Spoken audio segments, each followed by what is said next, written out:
my time as a special government employee necessarily had to end. It was a limited time thing. Uhusiano kati ya Rais Trump na Elon Musk ulivunjika kwa mshangao mkubwa na hadharani siku ya jana, huku rais huyo akitishia kufuta kandarasi za serikali ya Musk zenye faida kubwa, huku Musk mwenyewe akidai kuwa rais huyo hasingeweza kushinda urais bila yeye. Alasiri, Musk aliripotiwa kutupa kile alichokiita bomu kubwa, akidai kwamba jina la Rais Trump lilionekana kwenye faili zinazohusiana na kesi ya Jeffrey Epstein, mfadhili ambaye alikufa kwa kujitoa mhanga katika kizuizi cha serikali mnamo mwaka 2019 akikabiliwa na mashtaka ya ulanguzi wa ngono. Musk aliandika, Trump yumo kwenye faili za Epstein. Hiyo ndio sababu hasa hazijawekwa wazi. Maafisa wa Trump waliapa kufichua faili zaidi zinazohusiana na kesi hii wakati wa utawala wa Trump ulipochukua mamlaka.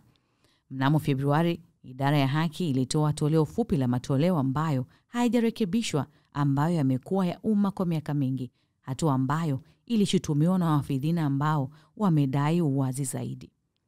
Rais Trump hivi karibuni alijibu pia kwenye chapisho lake kwenye ukurasa wake, akiandika, sijali kwamba Elon atanigeuka, lakini alipaswa kufanya hivyo miezi kadhaa iliyopita. Huu ni mmoja wa miswada mikubwa zaidi kuwahi kuwasilishwa kwa Congress. Trump ameonekana kutishia kupunguza ruzuku ya serikali kwa kampuni nyingi zinazoendeshwa na Musk, akisema njia rahisi zaidi ya kuokoa pesa katika bajeti yetu, mabilioni kwa mabilioni ya dola, ni kusitisha ruzuku na mikataba ya kiserikali ya Elon.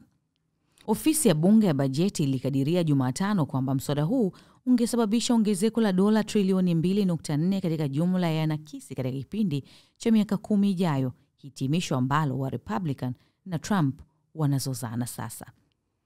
SpaceX na Tesla hupata mabilioni ya dola kwa mwaka kutoka kwenye mikataba ya shirikisho na programu zingine. Hisa za Tesla zilishuka kufuatia tishio la Trump na kushuka kwa hadi 18%. Katibu wa habari wa ikulu ya White House Caroline Leavitt alisema katika taarifa Alhamisi jioni kuwa hiki ni kipindi cha bahati mbaya kwa Elon Musk, ambaye hajafurahishwa na mswada wa One Big Beautiful kwa sababu haujumuishi sera alizozitaka. Maoni ya Rais Trump kuhusu Musk yalikuja wakati alipokutana na kansela wa Ujerumani Friedrich Merz kujadili biashara na ushuru pamoja na vita vya Urusi nchini Ukraine na mivutano katika Mashariki ya Kati. Lakini sehemu ya mkutano ambayo ilikuwa wazi kwa waandishi wa habari ilisheheni maswali kuhusu Musk. Trump alisema, mimi na Elon tulikuwa na uhusiano mzuri, sijui kama tutafanya hivyo tena. Mkurugenzi mtendaji wa Tesla alikuwa karibu kwenye mchakato mzima wa kuundwa mswada huu na hakuwa na shida, wala hakuwa na shida na sheria hadi vifungu vinavyoshughulikia sheria hii ya ruzuku ya magari ya umeme viondolewe na kutishia biashara ya Tesla. Na nitakuwa mkweli, nadhani anakosea mahali. Yeye si wa kwanza. Watu wanauacha utawala wangu na wanatupenda, na kisha na wakati fulani wanaokosoa sana, na baadhi yao wanaikumbatia, na baadhi yao wanakuwa na uadui. Sijui ni nini. Ni aina ya ugonjwa wa Trump. Nadhani wanaiita Trump Derangements Syndrome. Elon knew the inner workings of this bill better than almost anybody sitting here, better than you people. He knew everything about it. He had no problem with it. All of a sudden he had a problem, and he only developed the problem when he found out that we're going to have to cut the EV mandate, because that's billions and billions of dollars, and it really is unfair. We want to have cars of all types. Electric, we want to have electric, but we want to have a gasoline, combustion. We want to have different. We want to have hybrids. We want to have all. We want to be able to sell everything.